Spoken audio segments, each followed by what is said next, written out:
இனிய தமிழமது நேயர்களுக்கு இனிய மாலை வணக்கங்கள். உலகம் யாவையும் தாமுளவாக்கலும் நிலைபெறுத்தலும் நீக்கலும் அழகிலா விளையாட்டுடைய ஆரவர் தலைவர் அன்னவர்க்கே சரண் நாங்களே. இன்று நாம் பார்க்க போகின்ற தலைப்பு பாலகாண்டம். முந்தைய பாலகாண்டத்தை இரண்டாக பிரித்து முன்னாலே நான் மாறும் மனம் என்றும் தெய்வீக காதல் என்றும் கொடுத்திருந்தேன். ஆனால் பல அன்பர்கள் சரியாக காதில் விழவில்லை என்று சொன்ன காரணத்தினாலே அதை இரண்டையும் ஒன்று சேர்த்து பாலகாண்டம் என்ற தலைப்பிலே இப்பொழுது சொல்ல இருக்கிறேன். அதாவது கோசல நாட்டை தயரதன் என்ற மன்னன் ஆண்டு வந்தான். அவனுக்கு 3 மனைவிகள். அந்த 3 மனைவிகளும் அவர்களுக்கு நீண்ட காலமாக மகப்பேறு இல்லாமல் இருந்தார்கள். முதலாவது மனைவி கோசலை, இரண்டாவது மனைவி கைகேயி, மூன்றாவது மனைவி சுமித்திரை. இதை வசிஷ்டரிடம் ஆலோசிக்கும் போது வசிஷ்டர் ஒரு ஆலோசனை சொன்னார். ரிஷி சிருங்கர் என்ற ஒரு மகா முனிவர் இருக்கிறார். கலைக்கோட்டு முனிவர் என்றும் அவரை சொல்வார்கள். அவரை அழைத்து வந்து பிள்ளைப்பேருக்காக ஒரு யாகம் நடத்தினால் அதன் மூலம் அதில் கிடைக்கிற பிரசாதத்தை இந்த 3 முனிவர்களுக்கும் கொடுத்தால் பிள்ளைப்பேறு கிடைக்கும் என்று மகப்பேறு கிடைக்கும் என்று அவர் சொன்னார். அவருடைய ஆலோசனையின் பேரிலே அங்கே அழைத்து வந்து அங்கே ஒரு யாகம் நடத்தி அந்த இடத்திலே அதனுடைய பிரசாதத்தை 3 மனைவிகளுக்கும் தயரதன் வழங்கினார். அப்பொழுது கீழே சிந்திய சிறிதளவு இருக்கின்ற அந்த பிரசாதத்தை 3வது மனைவி சுமித்திரை கொடுத்தார். அதன் காரணமாக கோசலைக்கு ராமன் என்ற குலத்தையும், அடுத்தது கைகேயிக்கு பரதன் என்ற பையனும், சுமித்திரைக்கு லட்சுமணன் மற்றும் சத்ருகன் என்று 4 மகள்கள் பிறந்தனர். கோசலையுடைய மகன் புனர்பூச நட்சத்திரத்தில் கடகலக்கணத்தில் கூடிய நல்வேலியில் திருமாலை ஈன்றெடுத்தாள். கைகேயி பூச நட்சத்திரமும் மீன லக்கணமும் கூடிய நல்வேலியில் பரந்தாமன் கையில் உள்ள நேமி எனும் சங்கு அம்சத்தில் பரதனை ஈன்றெடுத்தாள். சுமித்திரையானவள் ஆயில நட்சத்திரத்தில் கடகலக்கணமும் கூடிய நல்வேலியில் ஆதிசேஷன் அம்சத்தில் இலக்குவனை பெற்றெடுத்தாள். மீண்டும் அவளை மகா நட்சத்திரமும் சிம்மராசி கூடிய நல்வேலியில் சக்கர அம்சத்தில் சத்துருகனை ஈன்றெடுத்தாள். இந்த 4 குழந்தைகளும் அரண்மனையிலே நல்ல கல்வியெல்லாம் கற்றுக்கொண்டு வசிஷ்டரிடம் குருவாக பெறக்கூடிய ஒரு நல்வேலையும் அவர்களுக்கு கிடைத்தது. அந்த வகையிலே இவர்கள் நன்கு வளர்ந்து வருகின்ற சமயத்திலே ஒரு நாள் அந்த விஸ்வாமித்திரர் என்ற ஒரு கோபமான முனிவர் அரசவைக்கு வந்தார்.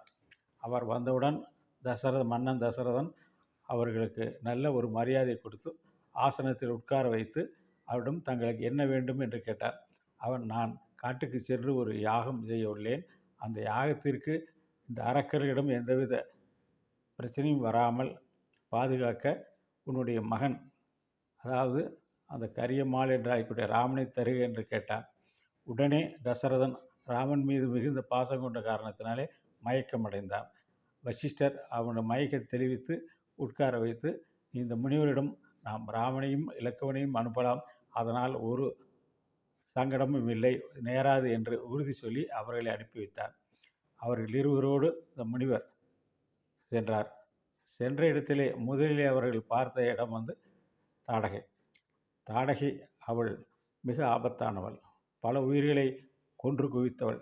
எனவே ராமன் அவளை பெண் என்று கருதி கொல்லாமல் தயங்கினான்.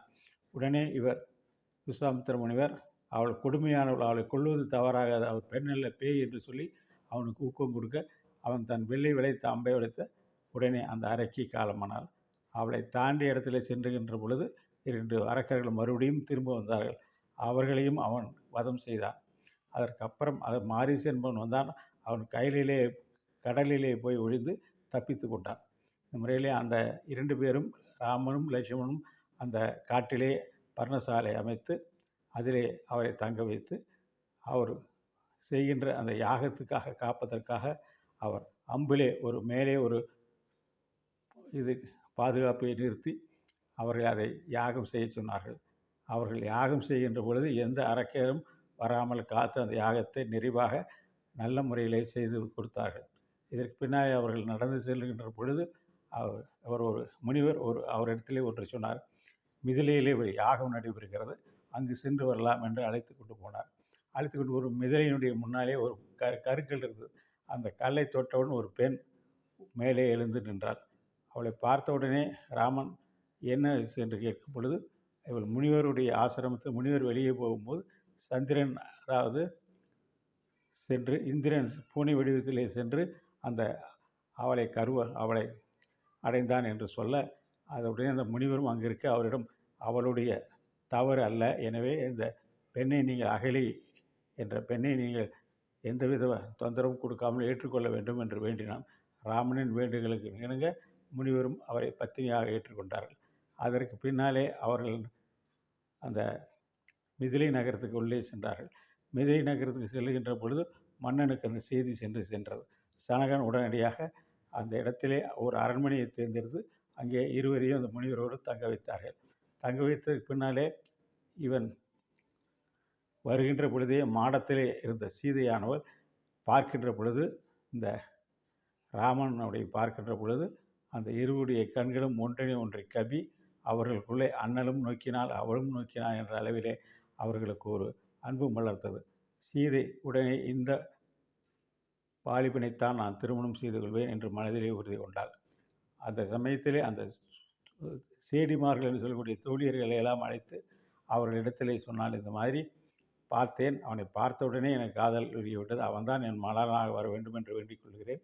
நீங்களும் பூஞ்சோலையில் அவன் வருகின்ற சமயத்திலே சென்று அவன்தான் நான் பார்த்தவன் தானா என்று உறுதி செய்து வாருங்கள் என்று அவளை அனுப்பினாள்.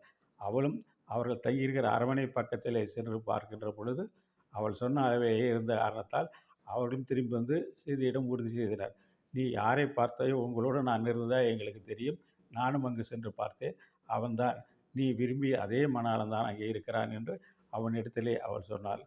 சொன்னதுக்கு பின்னாலே அங்கே சதானந்தர் என்ற ஒரு குரு அரண்மனை குருவாக இருந்தவர் அதற்கு முன்னாலே என்ன நினைத்தார் என்றால், பல ராஜகுமாரர்கள் இந்த வெள்ளை விளைப்பதற்கு வருகின்ற பொழுதெல்லாம் இவன் வெள்ளை விளைத்திருக்க கூடாது, இவன் இந்த நம்முடைய சீதையினுடைய அழகுக்கு பொருந்தியவன் அல்லன் என்று அவர் இறைவனிடம் அவன் வெள்ளை விளையக்கூடாது என்று பிரார்த்தனை செய்தார்.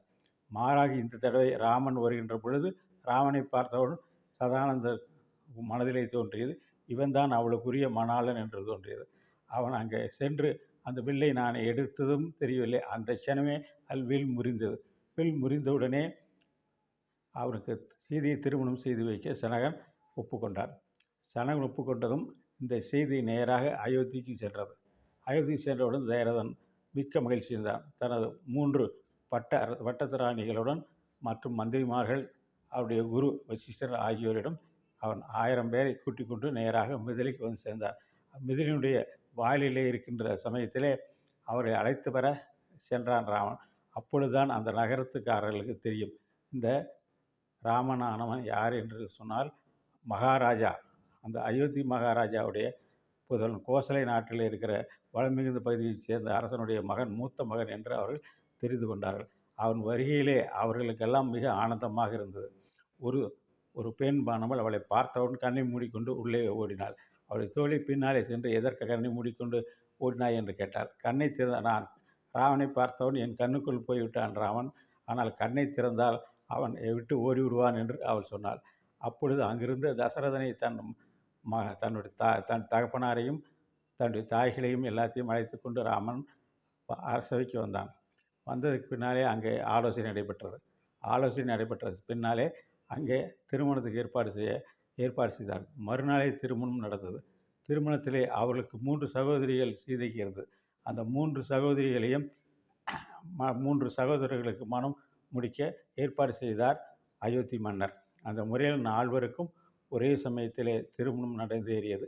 இதுதான் பாலகாண்டம். நான் பாலகாண்டம் என்ற ஒரு புத்தகத்தை நான் எழுதினேன்.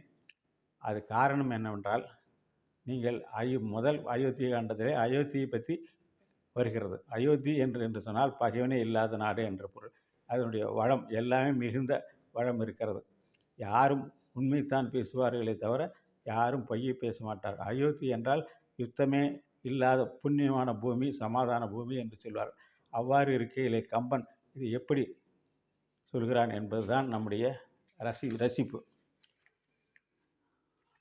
அவன் ராமனை பற்றி எப்படி அழகை வர்ணிக்கிறான் என்று சொன்னால், மையோ மரகதமோ மறிகடலோ மலைமுகிலோ ஐயோ இவன் வடிவென்பது ஓர் அழியா அழகுடையான் என்று சொல்லி ராமனை என்னால் வர்ணிக்கவே முடியாது என்று தன்னுடைய தோல்வியை ஒப்புக்கொள்கிறார். அதை ஒப்புக்கொள்ளும்போது அந்த காவிய சுவை நமக்கு நன்றாக தெரிகிறது. இது எப்படி என்றால் நாம் ஒரு காட்சியாக பாடலாம். ஒரு காடு இருக்கிறது. அந்த காட்டிலே அடர்த்தியான இடம். அந்த அடர்த்தியான இடத்தின் உள்ளே நுழைகின்ற போது ராமனை பார்த்தால் மையோ அது கருமையான நிறமாக இருப்பதாக தெரிகிறது. மரகதமோ என்றால் அந்த காட்டிலிருந்து கொஞ்சம் வருகின்ற பொழுது அது அடர்த்தி குறைந்திருக்கிற காரணத்தால் அங்கே இருக்கிற இலைகள் இருந்த சூரியனுடைய கதிர்கள் இவன் மேல் படுகின்ற பொழுது ஒரு பச்சை, அதனால் தான் மரகதமோ என்று சொல்கிறார். அதைவிட வெளியில் வெட்ட வெளியில் வருகின்ற போது மறிக்கடலோ கடலுடைய நிறத்தை போல இருக்கிறான் என்று சொல்கிறான். மழை முகிலோ அதே மாதிரி இன்னும் கொஞ்சம் வெளிச்சத்தில் வருகின்ற பொழுது மழை முகிலை போல தோன்றுகின்றதாம். ஐயோ இவன் வடிவென்பது ஒரு அழியா அழகுடையான் என்று இந்த காப்பிய சுவையிலே ராமனுடைய அழகை பற்றி கூறுகிறார்.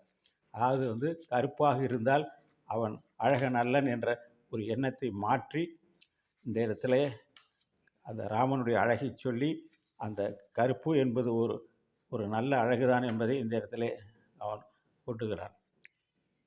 இதுக்கு அவன் சொல்லுகிறான், சீதை இவன் கைப்பிடித்து மணாளனாக சீதைக்கு மாறுவது உலக நன்மைக்காக என்று கம்பன் சொல்கிறான்.